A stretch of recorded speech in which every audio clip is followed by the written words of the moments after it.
Once I voted, I felt like I did my part. What's up, everybody? Thai Rivera here, the absolute best LGBTQ comedian in the world. Before we get started, make sure you hit the like button, comment when I get on your nerves, and subscribe so you know the next time I'll be getting on your nerves. Welcome to yet another episode of Unbothered by Thai Rivera. That's right, it's Unbothered by Thai Rivera. Snoopy Bijou is currently enjoying a Whimzees Alligator. Whimzees Alligators never to be sponsor of Unbothered by Thai Rivera. Technically, probably more likely to send a cease and desist at some point to Unbothered by Thai Rivera to stop mentioning their product on my podcast. But link's going to be below if you guys want to buy some. I must tell you, I actually do use an Amazon link for that gives me a little bit of money. Whatever. It's all so complicated. It's all a lot. It's too much. But whatever. It is what it is. We're getting to the part of voting season where people really start getting hateful with each other. And this is the part I don't like about what's happened with our election system is people are so ugly with each other, and I just don't understand it. I just don't get why people can't just accept that you vote the way you vote, I vote the way I vote, and we don't have to argue about it. There's nothing to fight about, boo-boo. I've been voting for Donald Trump since 2016. I'm a day one hoe. I'm not going to all of a sudden switch it up because you're mad on Facebook. Besides, who are you anyway? Why do I care so much about your opinion like that? Yeah, I appreciate you watching if you're watching for the right reasons. I know some people hate watch me, which I don't mind that either. Thanks for the view, the one person that keeps giving me that I still appreciate you taking the time out of your no life day to watch and not enjoy what it is I do. Get lives. That's all I can say to those people is just find better ways to occupy your time. Here at Casa de Bijou, we've been doing really well though. Things have been really fun. I've been putting out a lot of content. I'm going to continue to.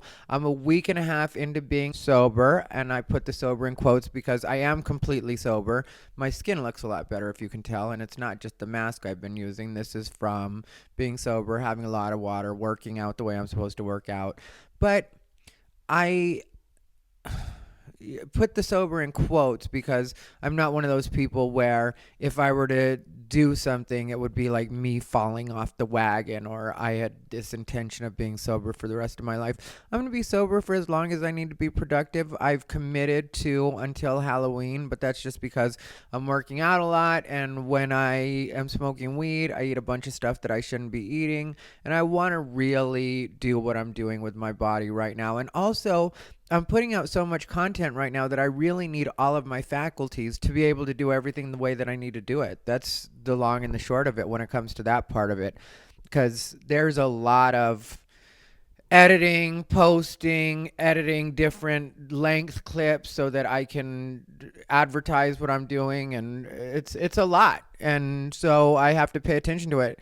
Like I said, I don't want to be on the road, so if I don't want to be on the road, then I have to work extra hard here at home because I'm a very firm believer in nothing's going to just fall in my lap. That's just not the way life works for me. Maybe for some people. And kind of it does work that way for me, but it's always been a result of me putting in a lot of work and then things fall in my lap from the work. So it's like bearing the fruits later. And so, having a plan without putting it into action does you no good at all, or that's the way I see it. So I've really got to make sure that I'm diligent about everything. I've got to make sure that I'm posting at somewhat consistent times, which I try to do. Last night I had a problem because a friend of mine that's really well versed in shooting things, recording, like he's got a lot of high-end equipment, told me that I should do my stuff in 4K because YouTube does better with 4K, or that's what they'll recommend in the suggested, or the algorithm likes 4K better. I don't remember his exact phrasing, but whatever. YouTube is just going to have to like what I'm doing and let it grow that way, or I'm just going to have to do it organically because I tried to do 4K and I recorded an entire video in 4K. Luckily, it was only like a 12 and a half minute, and it was taking forever to load onto my computer because I use AirDrop, and it was taking forever, and it was just killing me. I was just like, why is this taking so long? I don't have this kind of time, because I really don't mind putting the work into this. But when it comes to, it's going to take a couple hours for it to load onto my computer, and then it's going to be another couple hours for it to load onto YouTube, because I was hearing that it could take between 3 and 6 hours for it to load onto YouTube. And I was just like, yeah, I really don't want to waste my life like that. I don't mind working hard, like I said, but I believe in working smart, not working hard. Not that kind of working hard. So I went ahead and screen recorded it, because at first I thought I'm just going to have to scrap this whole video. And I was so disappointed. And I have to admit, I was mad at my friend. I was just like, ugh, I don't know why you suggested that to me. And I sent him a text message letting him know that I was more than a little bit annoyed. Luckily, he responded to it the way that he should have responded to it, which was just, I'm sorry, I thought, and it's like, yeah, next time don't think, which I don't talk to people like that. So I didn't, well, sometimes I talk to people like that, but last night I didn't feel like talking to him like that. So I didn't say it that way. I just was like, in the future, if you're going to tell somebody to do that, make sure that they know that it's going to take extra long. Also, I was told the editing is a nightmare when you use 4K, which I hadn't even got to the editing part because I was waiting forever for it to upload. And I got discouraged, and I just went ahead and scrapped the idea. And then I left for a little bit because I've been hooking up with this guy that's staying at a hotel up the street, which that's not going to happen anymore. He's here until Friday, but I'm not going to hook up with him again. I get bored really fast when it comes to that kind of stuff. That's why I have these mini relationships with people, is in a lot of cases, if I have something where I feel something for you, even if it's a little something, then I can continue to hook up with you. But if I feel no connection at all, then I will hook up with you once, twice at the max, because that's what's exciting for me, is seeing a stranger naked. That does something for me, being, hooking up with a stranger. But then anything over 2 times starts to feel like relationship sex without the relationship. And I feel like if that's what we're at, then I might as well just mess with strangers, because that's going to be more fun. And I've started to think more and more about how this is all going to play out when I one day meet my perfect person. But I also feel like, if I'm my perfect person, then do I really care about meeting the perfect person externally? I don't think that that's a thing. And I think if the perfect person ever does come along for me, then they'll be willing to accept me the way that I am, because I sometimes have people ask me questions like that. And I know that they're not trying to shade me, and I know they're not trying to be rude with me. It's just they're more in line with traditional thinking, and you're supposed to settle down with somebody that's still somewhat virtuous, I guess you could say. But I'm not that, and I'm not going to be that. You can't unring a bell, and I just am what I am. So either one day I meet somebody that really understands that and accepts that, because I'm the same way myself. I don't ask anybody to be a virgin or close to it. I'm not looking for purity when it comes to what your sexual history is. Just, that's never been a thing for me. Or no, that's a lie. When I was younger, that was a thing for me. But if a lot of people don't really know gay culture when it comes down to actual gay culture, people think of gay more like what they see on TV, Will and Grace, that kind of stuff. In gay culture right now, everybody's just hooking up with everybody. It's just the way it works. And I don't know where you would even find a gay virgin at this point. And people are coming out younger and younger, so they're messing around with a bunch of guys at younger and younger ages. Like, you hook up with a 20-year-old, they've already been with a million people, so what are you looking for? And me, I don't want to date anybody that's in their 20s. I did that with my ex, and that was okay, but there were even points when we were at our best where I just felt like this isn't going to last. He's much younger than I am. And I used to think about that with Demi Moore and Ashton Kutcher when everybody was talking about what a love story it was. And it was like, yeah, this is cute, but it's not going to last. And I ended up being right on the Demi Moore and Ashton Kutcher situation. They lasted a couple of years and then they ended up parting ways.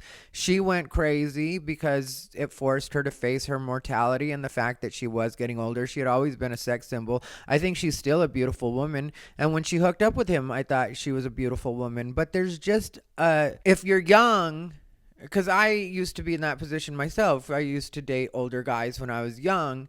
And there's always a point where you wake up and you realize that you're dating somebody that's much older than you. And sometimes that'll just be seeing their crow's feet early in the morning or noticing blue veins or whatever. Luckily, I don't have blue veins yet. But, and that's something I'm comfortable with. Like, I'm comfortable with the fact that I'm getting older. That's not something I have an issue with. So it's not like my thing where it's like I feel like I'm not good enough, because I just feel like if I hook up with somebody that's like my ex, the Beast, when I was with him, he was older than I was. And because I'm not a young guy anymore, I was completely comfortable with that, and I know what comes with it. So when I would notice certain things like that would have bothered me maybe when I was younger, now they mean nothing to me. It doesn't matter. But young people should be with young people, in my opinion. And I'm looking for somebody that's, when I settle down, will be more age appropriate. I'm not looking for somebody that's going to be some young kid that I have to mold or fix or any of that stuff. I just want to work on me is what I like. Number one is work on me, because I spent a lot of years focusing on a lot of different things when it comes to stand up, when it comes to my past relationships, just working on a lot of things that were to do with me, but they weren't me. And I don't mean just going to the gym, because I've been doing that for a long time, but working on the mental part of me, working on the emotional part of me, working on the somewhat codependent side of me, which I'd like to pretend isn't there, but it kind of is. And if you've ever talked with me, if you've ever dealt with me, like when it comes to being my friend, then you know that that's there a bit. Obviously, it's there a bit. That's why I get into these mini relationships. But then there's also just the fact that I'm a fun person. So I'm willing to go with life. And that's how I ended up being a stand-up comic in the first place. Was I'm one of those people that's just willing to try stuff out. And one of the things people like about me, whether it's friends or people I date, is that I am always down to do something new. I will always check something out, except for karaoke. I'm not a good singer, and I'm not going to be a good singer. I haven't ruled it out completely. One day I'll do it, and I'll end up crying like Cameron Diaz on My Best Friend's Wedding, I think was the name of that movie. So I'll end up doing that, at some point in my life. But I am a person who's down to try a lot of things and experience things. So it is what it is, and I'm going to continue to have fun in life. But at the same time, I feel like when it comes to a relationship, I'm not going to try to be in a relationship. I'm just going to work on being me and make me be what I actually want to be. And once I'm completely where I want to be, which might not ever happen, we're always growing, we're always evolving. That's why I don't understand these people that are so set in what they think everything's supposed to be and what they think I'm supposed to be and you're supposed to be. And it's like, how do you feel this way? Because I feel like I've lived a pretty good life, and I feel like I've seen a lot of different sides of people, and I know that I've traveled a lot, and I know that I've met a lot of different types of people, and not just in a romantic way, but just people in general. I've met a lot of different types of people, and I feel like I don't ever want to stop growing, and I don't ever want to stop learning. And I don't ever want to get to a point where I feel like I can tell everybody else what they're supposed to be doing. And that's why I'm very careful. If you notice, because I notice in my editing, and sometimes I'll try to edit it out, but sometimes I'll leave it in because I think it's important, is if you notice, in some of my videos, I say "for me" a lot. Like a lot. But I will leave it there at different points because I think it's very important for me to drive that home, that when I'm talking, in most cases, I'm talking about for me. I'm not saying you should live like this. I'm not saying everybody should think this way. I'm saying for me, and I really try to drive that home for people. It's the reason when I have friends that I hang out with that they'll tell me absolutely anything. I get so much stuff dropped on me by my friends, and I pretend that I hate people or whatever, and it's not really pretending. I genuinely hate a lot of people, or hate's a very strong word. I'm very apathetic towards a lot of people. I can't be bothered. It's called Unbothered for a reason, but I don't care about a lot of people's issues. I don't want to hear them, none of that. But when I have friends and I'm close with them, because I'm so non-judgmental, my friends drop all sorts of stuff on me. I get told stuff that I don't think they tell their priest. Most of my friends don't have a priest, but it's an expression, and you know what I'm saying.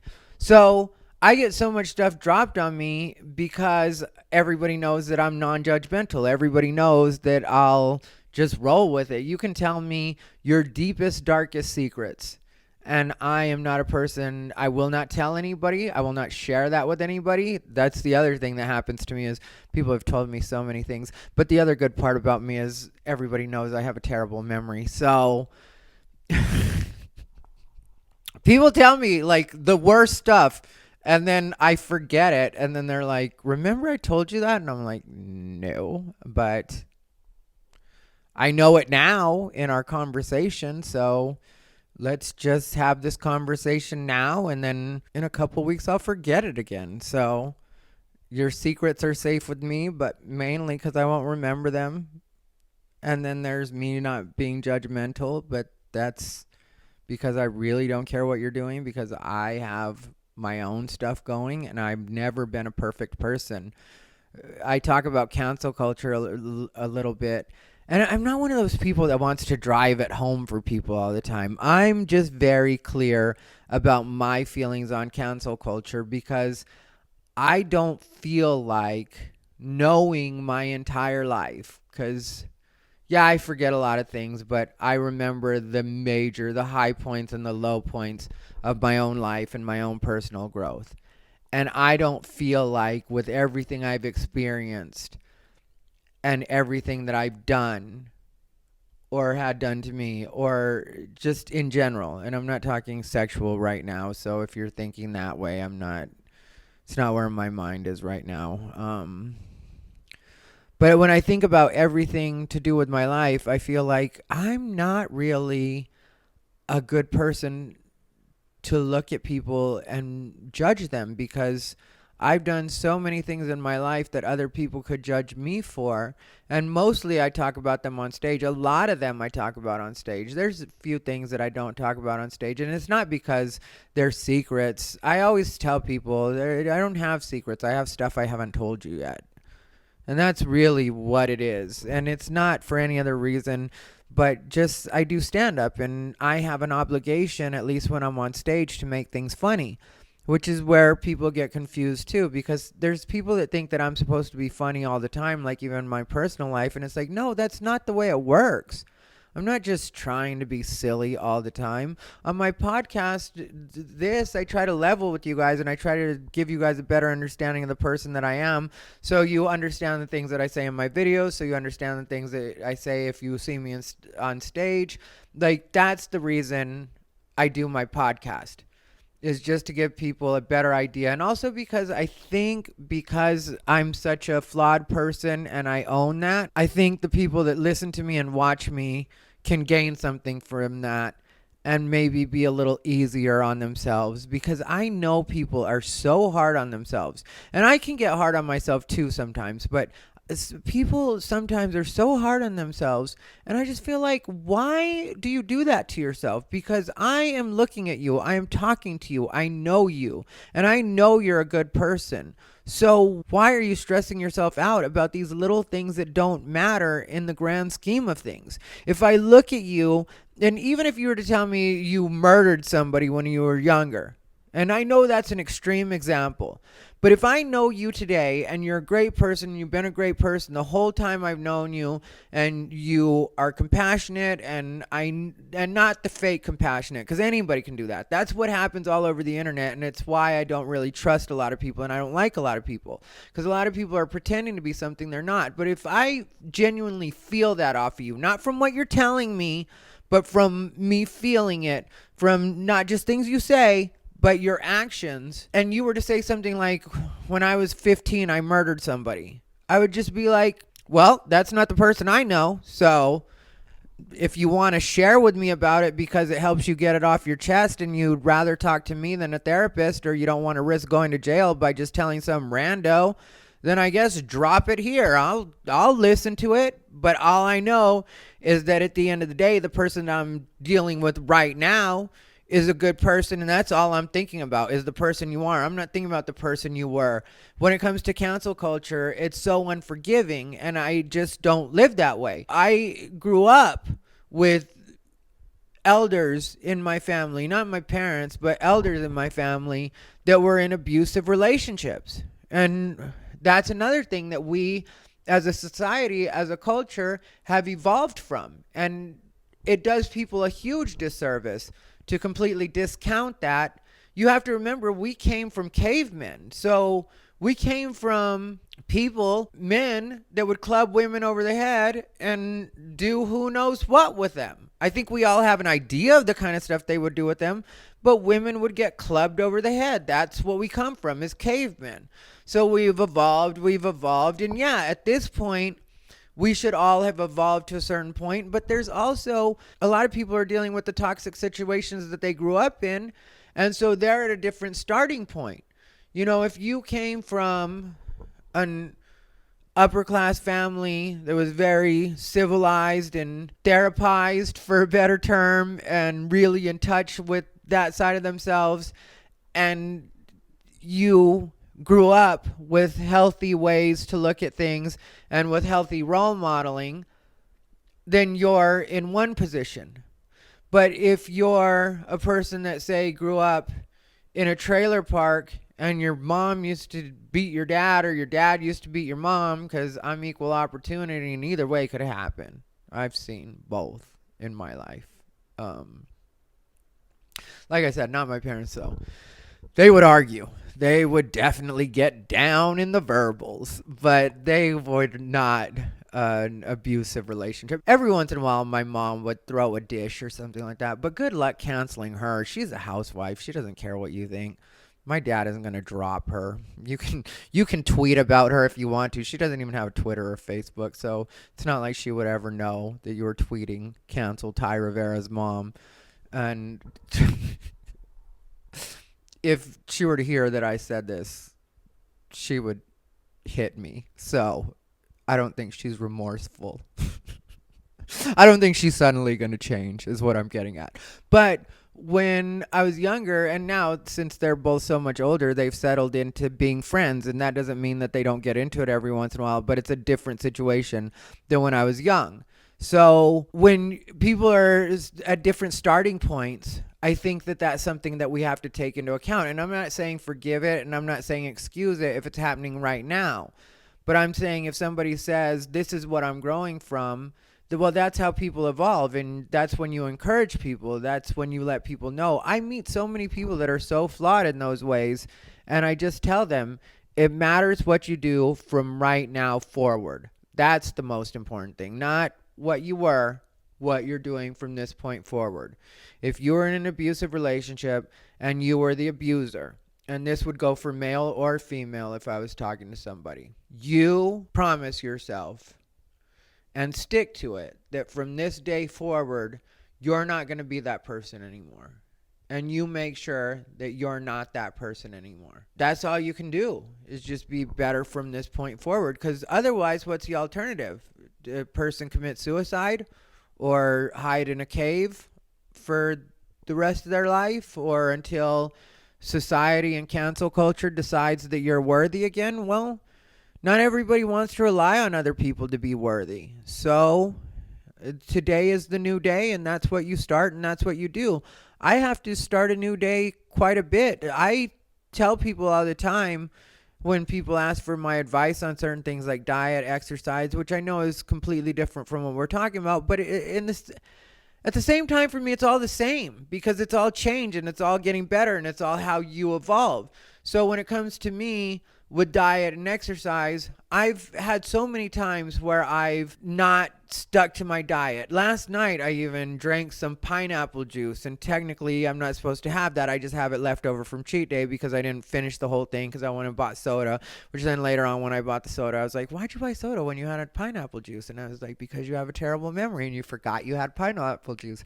It wasn't even until I opened the refrigerator that I remembered that I had pineapple juice, and I just bought it earlier that same day. That's the good part about having a bad memory. And I know that I should probably be worried about this because maybe it's the early onset of senility and I'm going to go full on Biden one day. But the good part about having a bad memory is I forget that I have things and then I get to be excited about them all over again. So it's like I surprise myself. I forgot that I bought shoes. I bought shoes well before the shutdown. I what is it? We're going on a year now that I've had these shoes because it had to be, yeah, it might even be a year that I've had these shoes. And I've always wanted these. They're Nike Cortez. And I had them planned for this particular outfit, and it was too cold for that outfit, but they were on sale, and Nike Cortez have been around forever. You know, if you're not familiar, maybe I'll put, a picture for you to see what Nike Cortez are, but they've been around forever. They're a classic shoe. They're never going to go out of style. So when I saw them on sale and I was already buying shoes, I was like, I have to have these shoes. And so I bought the shoes. And then like I said, it was too cold for the outfit that I was going to wear. And there was one outfit that I wanted to introduce these shoes with. Of course, I'm going to wear them forever after that. They're just going to be one of my pairs of shoes. But there was one outfit that I wanted to premiere them with. I never had Nike Cortez before, and they've been a shoe forever, like a popular shoe forever since I was a kid. And so I didn't get to wear the outfit, and I've just been having those shoes in my closet, and I forgot about them completely. And then one day I looked and I was like, what is that box about? There's a Nike box. And then I was like, oh yeah, my Cortez. Another time where it worked against me was I had these blue Lacoste shoes, and I bought them. I think I was at the Lacoste store in Beverly Hills when I originally bought them. But I could be wrong on that. I could have bought them somewhere else. But I know that the second time I saw these shoes, I was definitely at the Lacoste store in Beverly Hills. And I wasn't always in Beverly Hills like that. I just happened to be in Beverly Hills because I can't remember, because I used to get my eyebrows done there. I used to get my eyebrows done at a place called Damone Roberts, which Damone Roberts has worked on a lot of celebrities. He's done Oprah. He's done Brandy. He's done a lot of people. Before that, I went to Anastasia Beverly Hills, but only once, and then bounced. And it was because she had too long of a waiting list, but with Damone, I could get in better. And I never went to Damone himself. And that was just because his schedule was ridiculous. My girl was Marina. This all has nothing to do with anything. It's just me telling you guys my history with my eyebrows, which aren't done right now. A lot of times I fill them in. I was doing the NYX micro brow pencil. I don't like that so much. For a long time I did eyebrow powder, and I'm going to go back to eyebrow powder. Again, unnecessary that we're even talking about this. My point is, I went to the Lacoste store in Beverly Hills after having my eyebrows done, and I was so in love with these shoes that I bought them. And then I get home and I notice another Lacoste box, which didn't seem off to me at that time because technically I had a couple pairs of Lacoste shoes. And I opened up the box and it was the exact same shoes I just bought. And I'm not frivolous like that, so I wasn't just going to keep the shoes. I actually had to go back to the Lacoste store in Beverly Hills like an asshole and return the shoes. So it was annoying because Beverly Hills, if you're familiar with LA, isn't on the way to anywhere. I lived in Hollywood at that time. I lived right down from the Hollywood sign on Franklin. I was like No, Franklin and Beechwood was where I was. So it's Beechwood Canyon, like right before you go into the canyon and stuff. So it's right there. And so such a pain in the ass, which a lot of people, when I tell them where I lived in LA at that time, think that I was spending some ridiculous amount of money on rent. And at that time, I was spending under $600 a month. I had my own parking space. I had my own bedroom. It was a regular sized bedroom. I had the best situation ever. Because if you know, parking in LA is ridiculous. It doesn't matter what area you're in. And now here I am on Franklin and Beechwood, right down from the Hollywood sign, living in this great spot that's really quiet. I had 2 roommates. But that's how I got through living in a lot of LA. When people ask me about LA, there were very few times that I paid full rent when I was living in LA. There were very few times when I had to, like one place I lived, it was a nice house that a friend of mine ended up moving into. And originally, when I moved in with this friend who I met through church, he had told me that he had a den and he lived in Glendale, and that if I wanted to, I could rent it for him from him for like $200 a month. And so it was just a small den. It was upstairs and I would sleep on the floor. It was just a tiny, tiny space. And I lived there with him for probably about a year. And then he decided to buy a house. And when he bought this house, it was a 2-bedroom house. He had it completely renovated. It was a tiny house. This is how ridiculous LA is. He paid $420,000 for this tiny house. It was really ugly. I was going to say it was really cute. He made it really cute. And so what happened was he bought this house while we were still living in the spot in Glendale. He completely had this house renovated. And that, I think he put $50,000 worth of, no, it was $25,000 worth of renovations into it. But it really worked out to be 50,000 because he approved loans for people's homes. And so since he did that for a living, the contractor that he worked through or worked with had made him a deal where he was like, okay, if you get your house done through me, I will give you double what you pay for. And then you just recommend me to anybody that you're selling a house to that wants to have renovations done to their house. And so that was the agreement they had, and that's what they did. And I ended up moving into this house with him, and he kept my rent at $200 a month. But because of the way this house looked when he was done with it, and he really renovated it, it was a beautiful, beautiful house by the time he was done with it. Still 2-bedroom house, but really beautiful. And my friends all thought I was living this bougie lifestyle, but didn't realize that I was only paying $200 a month to live there. And then eventually I ended up feeling bad because I was only paying $200 a month. And that's when I started like working a lot in stand up.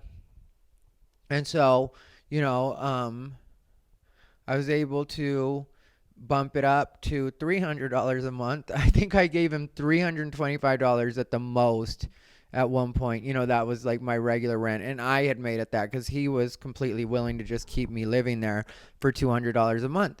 And so I would pay him $325 a month to live in this really great place. Eventually, he got mad at me for some jokes I did, and one day we'll talk about that story. But they weren't derogatory as far as I went, but he was just too tender. It was in 2008 after Obama became president. And I remember that because he was so caught up on the Prop 8. He was so, because the wording on Prop 8 was no if you approved, because Prop 8 in California, if you're not familiar, was the gay marriage initiative, or the initiative to stop gay marriage was technically what it was.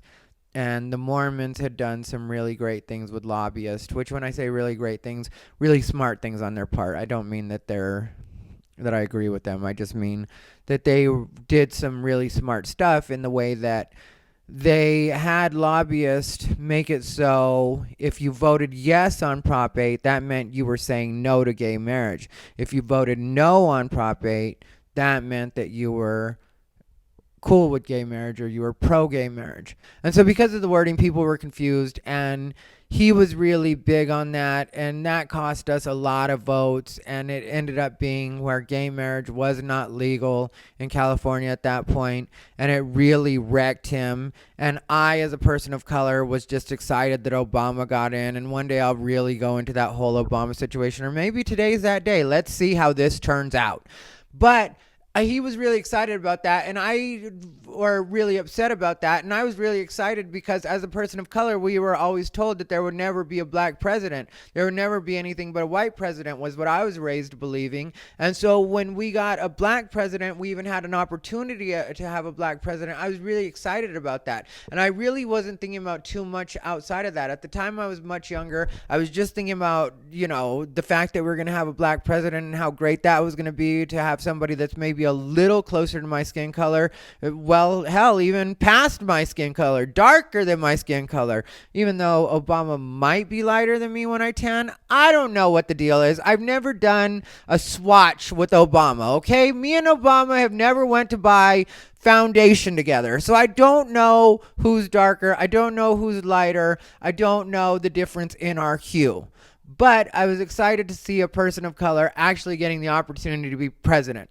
So I really, really pushed for Obama to become president. The same way I pushed for Trump to be president now, or to remain president, or to be president in 2016, is the same way that I gave the push for Obama. When I'm for somebody, I'm for them. Me and comedian Bruce Jingles even had the "if you're not for Obama, then fuck yo mama" campaign. And it was fun to make sure people knew that you were supposed to vote for Obama. And my roommate was working on the gay marriage thing. I tried to help him with some advice. He wasn't willing to take it. So I was like, let you do what you do.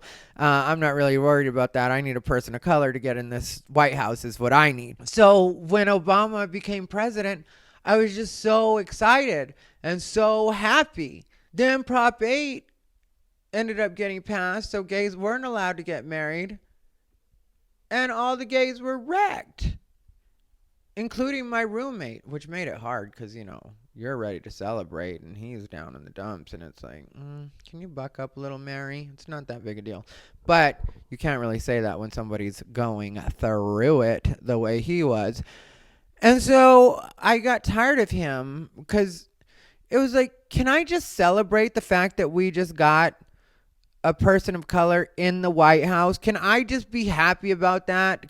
Do I have to immediately go into bummed out mode and now I feel victimized as a gay man? And then white gays were pushing gay as the new black, which was an actual campaign that was started where they were really pushing the gay as the new black, and black people were like, no, it's really not. We got a president. That doesn't mean racism completely disappeared. So that made the black community mad at the gay community for a minute there, because the gay community really tried to push it for a second, and then they realized this probably isn't the best strategy, and we probably are pissing a lot of people off. And my roommate was one of those people that tried to, at a point, compare it to the original civil rights movement.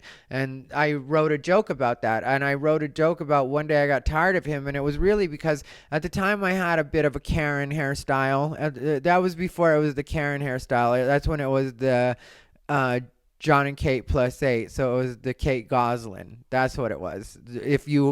The Karen hairstyle has been a lot of things for a lot of different people. It's run a lot of different demographics before it stopped on the Karen. Now I think it's just the Karen forever. But it was the Kate Goslin style. Then it became the Adam Lambert style. It went through a lot of different incarnations or a lot of different names for the what has settled on the Karen hairstyle. But I had a Karen and I had to flat iron it all the time. And so it was hot and I was flat ironing my hair. And if you flat iron your hair or you curl your hair, your arms get sore from being over your head. And he was talking about gay marriage.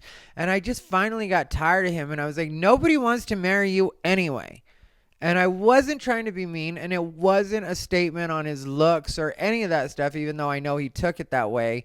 But For me, it was just like a point of, why are you so wrecked about gay marriage? And all you've been talking about for the last couple of months is gay marriage when nobody wants to marry you. Why is it the people that are fighting the hardest for gay marriage right now are people that nobody wants to marry? And so I did a joke about it, and the joke was amazing. And then I did a joke about the protests and the marches and how they were just having them in, the gayest place in the world, like West Hollywood, Broadway, and Long Beach. Like, they're not the trouble spots, and all you're doing is messing up traffic for the people that are already on your side.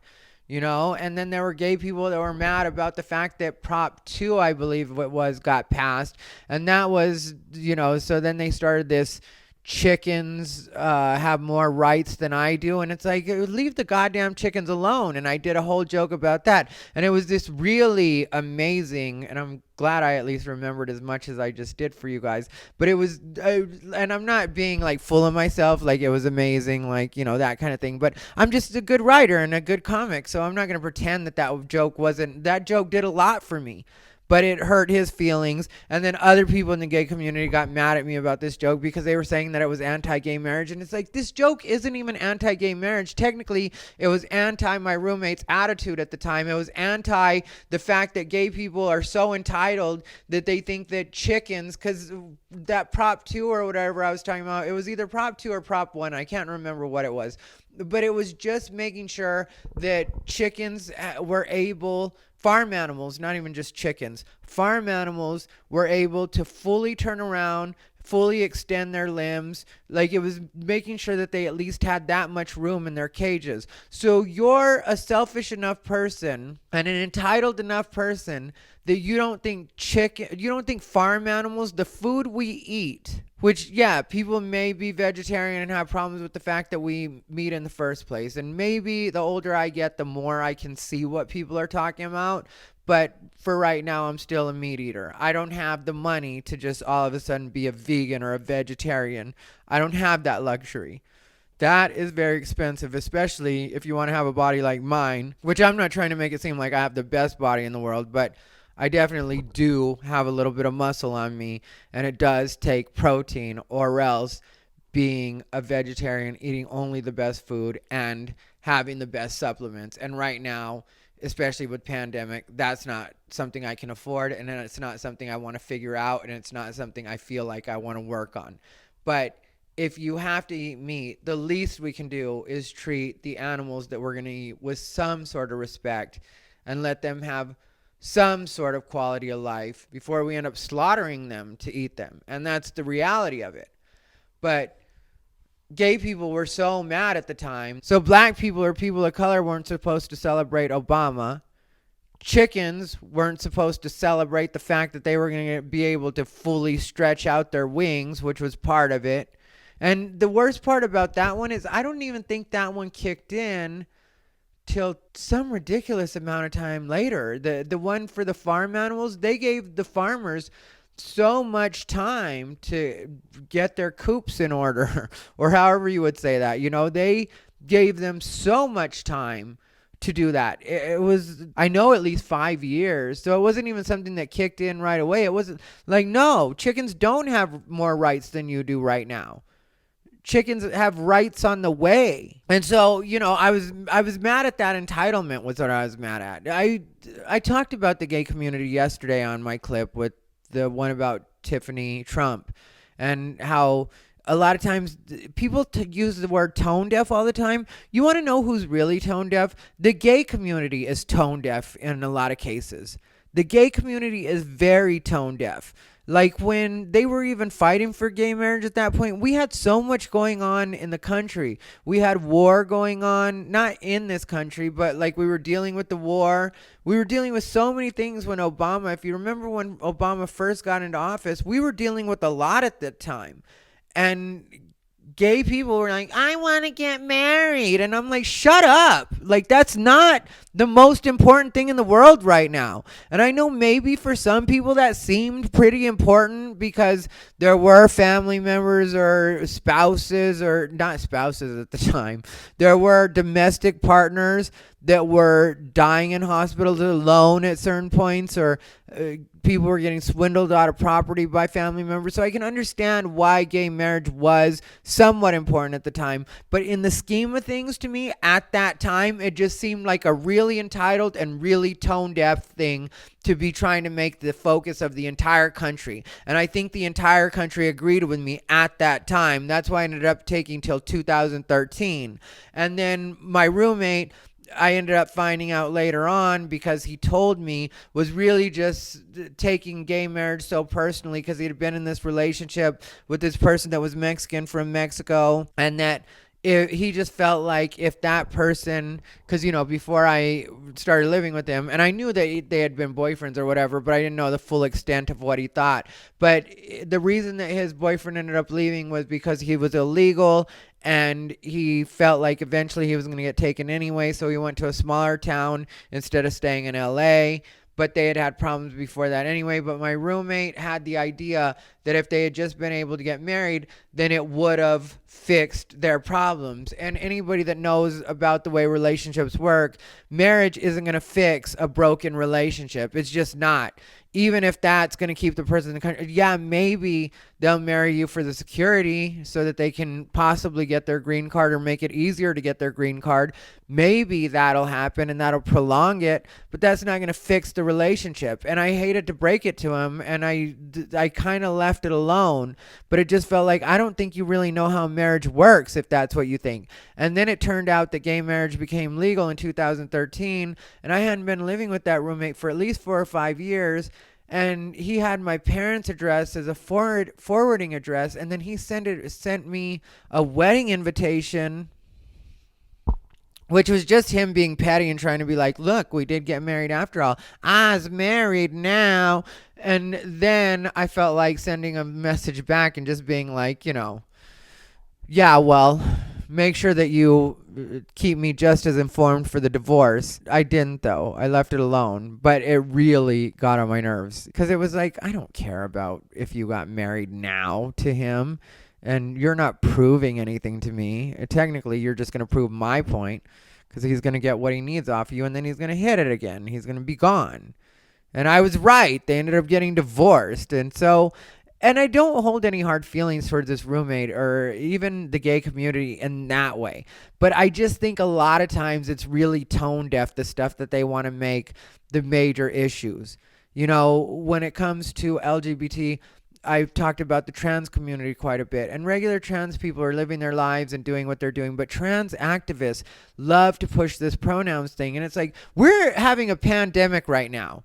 A lot of the country isn't working. Nobody's worried about your pronouns. I hate to break it to you, but that's not the number one thing in the world right now. So if you're trying to make that a really big deal, nobody cares. Nobody's going to be on your side. Technically, you're going to lose people, because people are just like, what is this bitch talking about? Cool, you're a woman. Be a woman. Be whatever the fuck you need to be. We've got real problems in this country right now. Over 200,000 people are dead. You keep telling me all this shit about masks and everything else, but then you want to talk about your pronouns at the same time? No, I don't care about your pronouns. I don't care about you wanting to make me cisgender, and I don't care about people wanting to make me Latinx. I don't care about any of the bullshit you're talking about. I just don't, and I'm not going to pretend to, and the rest of the country isn't going to humor you either. So you want to talk about tone deaf all the time and cancel people because people just don't get it. No, you don't get it. You don't get the fact that not everything that you think should be paramount is going to be at the top of all of our lists. That's just not the way life works.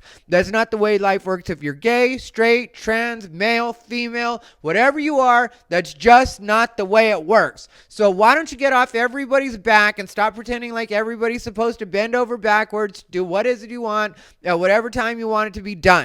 How about you accept that we have other things to worry about? People always remind me that I'm gay and that gay marriage, that possibly Amy Cohen Barrett is going to overturn gay marriage. And Alito already said, Alito did not say that. What Alito said was he thought that the Supreme Court shouldn't have made that decision. He thought that that should have been decided by the states.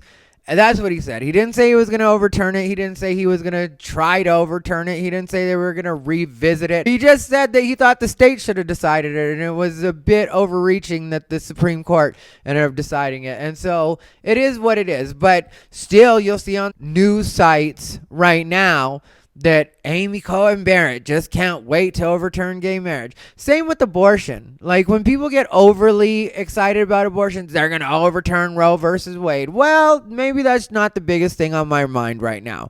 Even though I know I'm supposed to pretend, and don't tell me my body, my choice, because if my body, my choice was really what we're going with, I wouldn't have to wear a mask. And yeah, you can disagree with me on whether or not we should wear masks, but I can disagree with you on whether or not I think I should be able to decide what I'm able to do with my body. Well, you're risking other people. Fuck them. Maybe I don't care about other people all the time like that. I've already been very clear about that. So I wish people would stop throwing that in my face like it's some sort of card to play. Well, you don't care about other people. Okay, I admitted that. So where are we? How many times are we going to go over this? You remind me I don't care about people. I remind you, you're right, I don't care about people. But then for some reason, we still have to have the conversation. But to me, that's where the conversation should really end. Like, you care about people more than anything in the world, so you wear a mask. I care about people not so much, so I don't have to wear a mask. That's the way I feel about it. But you know what I do? Because I don't want to argue, because I just want to go through life the way that I need to go through life and get things done the way I need to get them done. I'm not trying to make anything the center of my life. I just wear a mask. Which is the way I feel with some people when it comes to different things like gay marriage and abortion. Like, just sit it out for a minute. Just, you can't win everything. It's just not the way it works. I don't want to have to completely submit to what it is you want and what it is you think we should be talking about. That's not the way my life works. And that's what gets on my nerves about cancel culture. Is cancel culture really is just a bunch of people putting their views on other people and acting like this is the way we're supposed to live. But those people are also the people that want the most freedom when it comes to the way that they live. You know, it's like, you want to tell me that you are a woman the same as a genetic female. That's what you want to tell me. And you know what? I'm not going to argue with you, so I let you say whatever you want to say. Even though we both know facts and biology, science, which we all believe in science, right? Isn't that why I'm wearing a mask? Because we respect science. But we're not allowed to talk about your biology. Not allowed to talk about it. It's off limits, even though we respect science. I'm willing to go ahead and do that. But then you have to take it a step further, and you're like, now you're a cisgender male. Well, why do I have to be a cisgender male? I've always just been a man or a male. Well, because it's insensitive to trans men. Fuck them. If they're really supposed to be men, they can suck it up like the rest of us. You know, and then you want to tell women you're cisgender women. No, they're just women. They've always been women. Why do they have to be something new just because you're something new? I get it. You're something new. You're a trans woman. You're a new woman. And I'm not being disrespectful, but it is what it is. You're a woman now. So you're a trans woman. Okay. Then why does she have to be a cis woman? Why can't she just be the same woman, same bitch she's always been? Why can't that be the way? Why can't she just be a woman? Well, because it hurts my feelings. Well, get used to it, because if you don't know the history of women, they're always getting fucked in this country. Why do you think they're always complaining? You think that's all because of the heels? Fuck no. It's not. It's not just heels and pantyhose. Being a woman is bullshit. And if you didn't know that, you haven't been paying attention to women. You haven't studied them enough to be one. And I love women. That's the other thing that gets me, you know. Some people tell me, you clearly hate women. Why? Why would you say that I hate women? Because I don't agree with the new bullshit version of feminism? I have friends that have been feminists forever, since the 70s. I'm not that old. I wasn't around in the 70s like that. I mean, like, born, yes. But not like that. I wasn't around in the 70s. I never witnessed a bitch burn a bra. I wasn't in college. You get what I'm saying? Why are we trying to narrow down my age on this episode? I'm not down with what's happening right now, but I'm going to continue because it's kind of fun. But the thing is, I know feminists that have been feminists forever, and they're cool. They're the most chill people I know. They're the most comfortable, but they also have boundaries, and they're also willing to educate you, and they're also willing to help you out if you have questions about what feminism is, and they're supportive of women. And a lot of them have told me, I don't understand what the young girls are doing. I just don't. I don't get it. And that's the way I come at it, because I know actual old school feminists that were in the fight, that were really in bra burning bitches. I know those types. But because I don't respect new school feminism, third wave feminism, I believe, unless there's been another wave that I don't know about, but I believe it's still considered third wave feminism, which has died down because everybody's realized that these bitches are ridiculous. And it's like, I'm just not doing it with you. You got a little too carried away. But then they get mad at me, and they're like, you hate women. No, I really don't hate women. I was raised by my mother because my dad had to work all the time, and I only had sisters. So it was just my mom, me, and my 3 sisters. My dad was home in the evening, and he did his best, but he wasn't a huge influence in my young life. He was gone all the time. He worked long hours. Sometimes he'd have to go away on business. So that's what my life has been. I've been influenced by women my entire life. That's where I'm more comfortable. Women have always taken care of me. Being a young gay boy, and I wasn't able to be out, but I knew I was gay. I knew I was different. The girls always took care of me. So why would I hate women?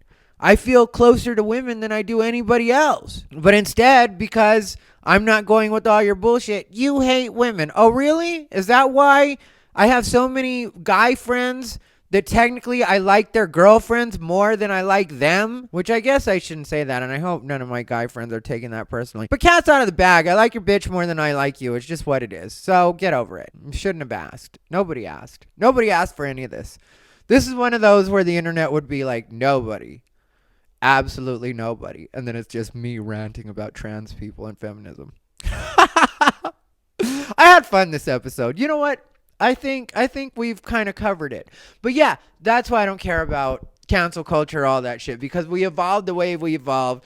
We express ourselves the way we express ourselves. And a lot of times the people that want the most respect give the least respect. And a lot of times the people that call the rest of us tone deaf are the most tone deaf people in the world. And that's where I'll leave it. So everybody, I hope you enjoyed this episode of Unbothered by Thai Rivera. I feel so much better about everything. I am going to have a good laugh when I think about some of the stupidity that I just said and while I'm editing this episode. But I appreciate you guys so much for putting up with me. Whatever you do, ladies and gentlemen, stay unbothered.